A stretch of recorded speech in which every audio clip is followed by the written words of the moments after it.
The presenter is Mr. Jahangir Selimkhanov. He is the advisor to the Minister of Culture of Azerbaijan and the member of the European Cultural Parliament. He's a curator and a facilitator of artistic projects worldwide. And with an extensive experience in cultural policy, heritage safeguarding, and contemporary music, he has contributed to global festivals, conferences, and museum initiatives. We welcome you, sir. Thank you. And good afternoon or good evening, depending on who is situated where. And I would like to explore together with you the topic of sustainable urban development and intangible heritage policies, which in our, let's say, traditional perceptions are antagonist notions, because intangible heritage is something which confronts let's say, its enemy in urban development. But when we say about sustainable urban development, of course, they could be good friends and help each other. So I'll now move to my slides. Give me just a moment to. So I'm sharing this. Okay. Sustainable urban development and intangible cultural heritage policies. I made the bullet points in the presentation, but in my text, I would like to stress out that with over half of the world now is urban, cities grapple with environmental, social, and cultural pressures.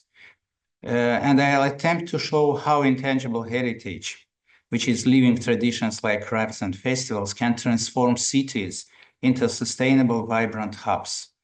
And let's start with broad implications and then spotlight bold cases.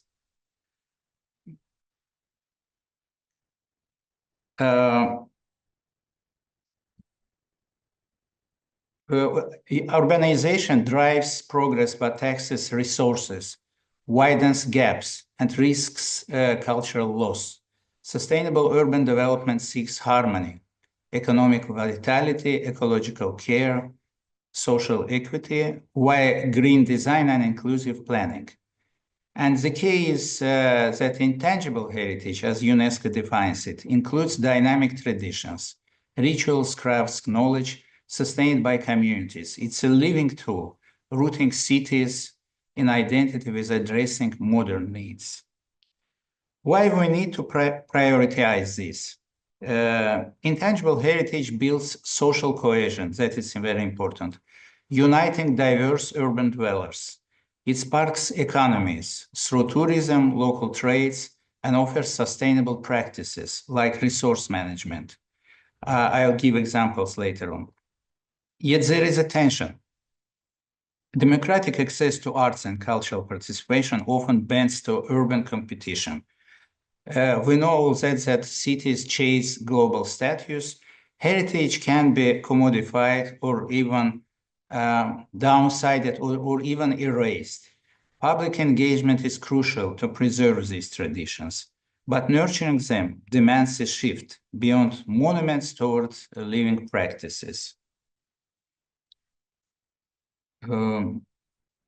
That is what I thought. Social inequality manifests in access to resources and cultural participation and creates divides.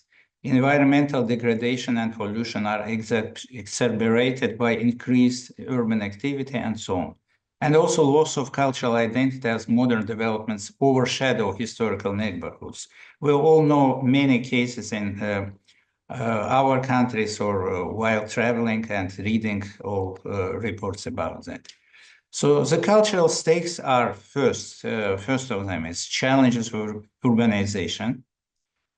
And I described that here. And the need for sustainable solutions. Because sustainable cities require economic vitality, And ecological balance is essential to maintain urban environments and biodiversity. And social equity ensures that all community members benefit from urban development. Now, I would like to stress the role of UNESCO in this process. I would like to recall that in 2016 there was a UNESCO report titled Culture and its Urban Future. And it charts a threefold course. First, harness culture for human inclusive cities, as an example, festival, which are knitting communities together. Second, enhance the built and natural environments through heritage, like eco-friendly crafts shaping urban design. Third, embed culture in urban policies for holistic sustainability. As an example, echoing Sustainable Development Goals number 11, safe, resilient cities. This is a practical vision for urban progress.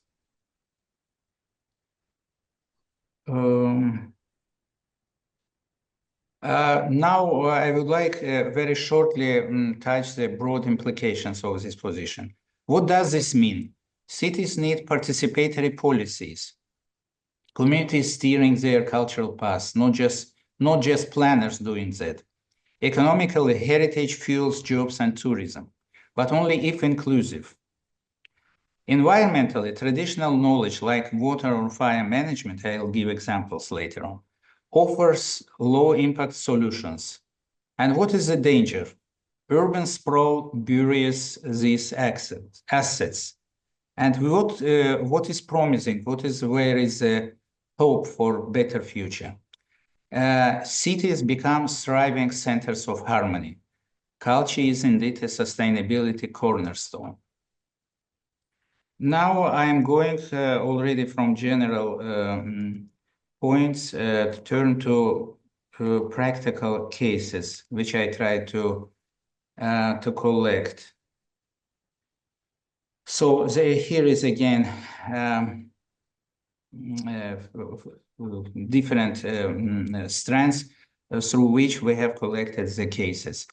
The first one is from my native country, Azerbaijan, and about Azerbaijani carpet weaving and National Carpet Festival, which was launched last year, and the next one is announced for May this year. And first edition was on national scale, but it was a big success. And so hosts have decided to make it international. And this year there will be already in 18 carpet producing countries invited with their national presentations. One of, let's say, highlights of the last year festival, which was easily Instagrammable and everybody liked it, and it was a big sensation for the tourists visiting the city, was that all the pedestrian area of old town of Baku-Çarşıhar was covered with carpets. So you maybe even see it on this in this picture. Now I move to another case. I would like to cite the case of Varanasi and Ayodhya in India. These two are holy cities pulsing with Rama-Leelas, Ramayana performances, and pilgrimage rituals. Under state programs Hriday and Prasad, they merge heritage with development. One moment, I'll move to the slide. They merge heritage with development. Pilgrims drive tourism and trade, while rituals bond communities. Urban plans honor sacred spaces, crafting sustainable spiritual hubs. A compelling case for heritage-led city system. The next slide and next case is Subak irrigation system in Bali. It was listed by UNESCO Intangible Cultural Heritage representative list in 2012. And it implies management of water cooperatively for rice paddies. It unites farmers socially, sustains agricultural economies, and inspires, this is important in regard to our topic, inspires urban water conservation, like community-led rainwater systems. This tradition tackles urban water worth sustainably. Next case is from Alps in European countries like Switzerland and Austria. And I noticed in the representative list two different years, let's say, elements fixed in the list, which are about alpine pasture culture. I discovered for myself that the similar practice exists also in Azerbaijan, when the shepherds have a semi-nomad lifestyle. So they move from between summer and winter settlements in order to manage their cattle. And it was inscribed across Alpine nations, and it blends transhumans. It's let's say, transportation of humans, with also with avalanche know-how, because people which live in harsh Alpine conditions in winters, they have developed traditional knowledge of how to protect themselves from the danger of avalanches. And near urban areas, that shapes disaster planning. Green spaces as hazard buffers, and it ties rural economies to cities. And that is heritage fortifying urban resilience. And at last, my fifth case is from ants, from Bolivia, Peru, and Chile. And it is about very specific and indigenous way of cultivating potato, because it's a so-called terrace.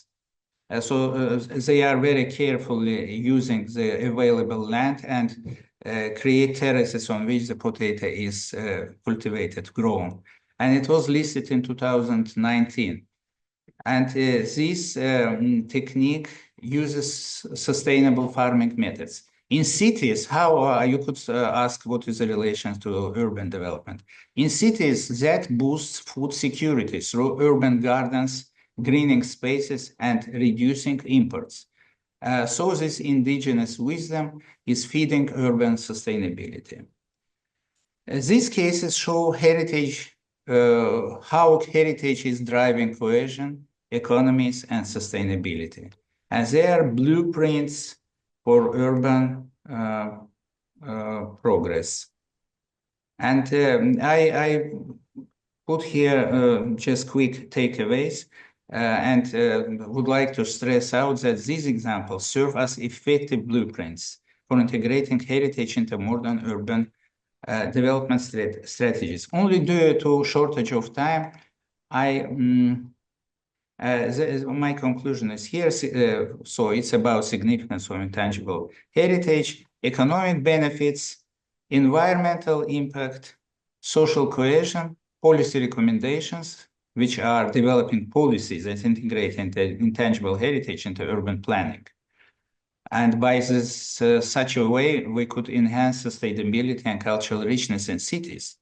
And future directions are investing in the preservation and promotion of intangible heritage that will pave the way for innovative urban development strategies. And now, as the last, actually, one of the last pages, I would like very briefly, I don't have even time to tell more about these brilliant and compelling cases, just briefly name them. Kyoto's textile production in Japan, which is weaving sustainable fashion into urban life. Australia's indigenous fire management, curbing wildfires with ancient burns. It's very interesting for us how it's possible to prevent wildfires by burning separate let's say, fragments on the soil. And then the Bali Spirit Festival, which is blending yoga and eco-action. We know that many people are now traveling to Bali to practice yoga. So it's also related now with eco-action, very smart, in a smart way. Then very famous long-run Rainforest World Music Festival in Kuching, Sarawak, Malaysia, which is harmonizing culture and conservation, because all visitors are confronting not only beautiful music performances, but also heritage conservation. Then a case of Terra Madre Salone del Gusto, which is a famous slow food festival in Italy, which is linking food heritage to urban sustainability. One more case is dry stone walling across Europe, and especially in Greece, Portugal, Spain, which is, and also the good examples are also across England and Scotland, which is crafting eco-friendly urban walls without mortar, using mortar. And at last, last case, it's Cape Town's urban electronic music, which is fusing African rhythms, whereas special genres which are appearing every maybe 5 years now.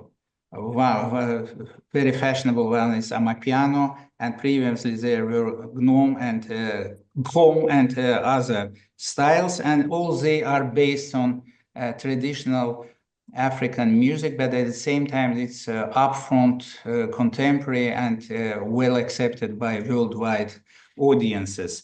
And there is a Cape Town Electronic Music Festival, which also connects heritage with newest developments. These treasures beckon further discovery. Our important task should be to formulate the policies that unlock this potential, creating urban futures rooted in heritage, yet ready for tomorrow. So if you have questions to me, also I'm not specialist in these cases, but I think we all could discuss further on our meetings right away or later on how urban development, sustainable urban development, could be supported and enriched by preserving culture and developing intangible cultural heritage. Thank you.